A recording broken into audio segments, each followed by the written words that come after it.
दिल्ली के शाहीन बाग में आज एक ऐतिहासिक नज़ारा देखने को मिला।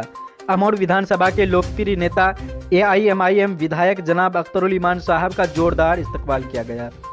यह शानदार मीटिंग का इंतजाम अमौर के ही नौजवान और जज्बाती कार्यकर्ता शोएब अख्तर ने किया, जहां बड़ी तादाद में अमौर की जनता मौजूद रही। लोगों ने अख्तरुल इमान साहब का स्वागत करते हुए कहा कि उन्होंने अमौर में जो कल्याणकारी काम किए हैं, चाहे सड़क का निर्माण हो या अस्पताल की विस्तार हो या आम लोगों की बुनियादी ज़रूरतों को पूरा करना, इन सब के लिए जनता उनकी दिल से शुक्रिया अदा करती है। इस मौके पर अमौर विधानसभा के लोगों ने एक बार फिर भरोसा जताया कि आने वाले चुनाव में वे अख्तरुल इमान साहब का न सिर्फ वोट देंगे बल्कि वोट दिलाने में भी हर संभव मदद करेंगे। शाहीन बाग की यह गूंज साफ बताती है कि अमौर की जनता आज भी अपने नेता की ईमानदारी, सियासत और जज्बे के साथ मजबूती से खड़ी है।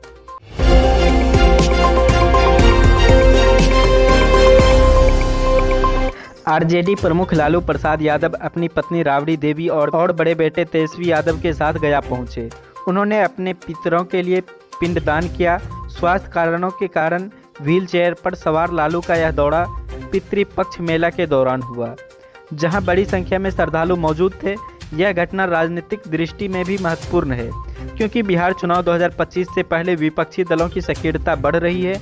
RJD ने इसे पारिवारिक और धार्मिक यात्रा बताया, लेकिन बीजेपी ने इसे चुनावी रणनीति करार दिया।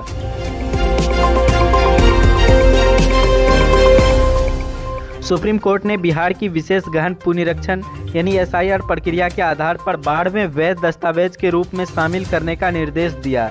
इससे लाखों मतदाताओं को ड्राफ्ट सूची में से बाहर हो गए थे, वे आसानी से अपनी पहचान साबित कर सकेंगे।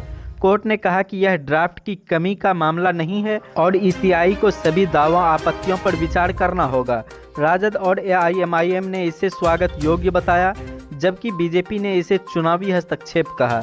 इससे बिहार की 7.9 करोड़ मतदाता सूची पर असर पड़ेगा।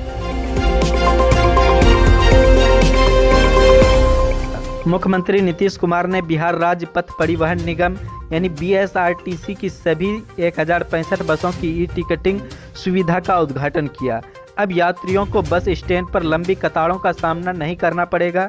वे मोबाइल ऐप या वेबसाइट के माध्यम से टिकट बुक कर सकेंगे। यह डिजिटल इंडिया अभियान का हिस्सा है और राजस्व परिवहन सुगम बनाने का प्रयास है। विपक्ष ने इसे देर से उठाया कदम बताया, लेकिन सरकार का दावा है कि इससे राजस्व में 20% की वृद्धि होगी। विधायक गोपाल मंडल ने एक रैली में पूर्व सांसद के खिलाफ अपशब्दिक टिप्पणी की और उन्होंने भाग देने की बात कही। उन्होंने एक महिला नेत्री का भी अप्रत्यक्ष रूप से उल्लेख किया। राजद ने इसे व्यक्तिगत बयान बताया, जबकि बीजेपी ने इसे विपक्ष की सांस्कृतिक का प्रतीक कहा। यह घटना बिहार की राजनीति में महिलाओं के सम्मान पर बहस छेड़ रही है, खासकर बीरी बिहार विवाद के बाद। वह परीक्षा के दिन मायके गई थी और 2 बच्चों की मां थी। परिवार ने किसी पर आरोप नहीं लगाया, लेकिन पुलिस जांच कर रही है। स्थानीय लोग ने इसे आत्महत्या बताया, जबकि विपक्ष ने इस महिलाओं की सुरक्षा पर सवाल उठाए। यह बिहार में बढ़ती महिलाओं की और सुरक्षा की घटना के रूप में चर्चा में है।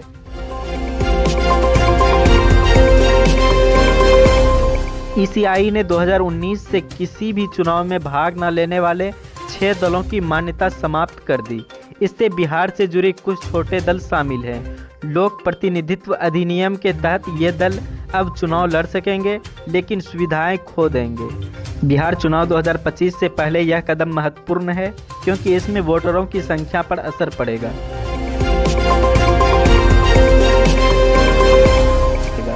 मौसम विभाग ने अगले 48 घंटों में अधिकतम तापमान में कोई बड़ा बदलाव न होने, लेकिन 2 से 3 डिग्री की कमी का अनुमान जताया।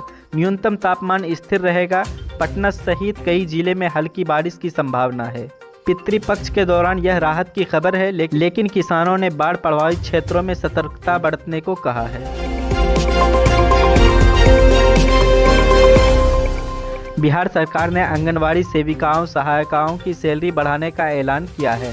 अब सेविकाओं का अधिकतम वेतन, जो ICDS योजना को मजबूत करेगा, यह महिलाओं को सशक्तिकरण का कदम है।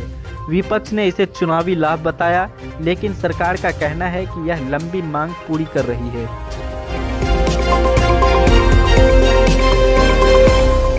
शिक्षा विभाग ने माध्यमिक शिक्षा पात्रता परीक्षा यानी STET 2025 के पंजीकरण की शुरुआत और TRE-4 की तिथियां जारी की। STET के लिए योग्यता मापदंड सख्त है। इससे बिहार में 2.6 लाख शिक्षक पदों पर भर्ती प्रभावित होगी। अभ्यर्थी उत्साहित हैं, लेकिन विपक्ष ने लंबित पर सवाल उठाए।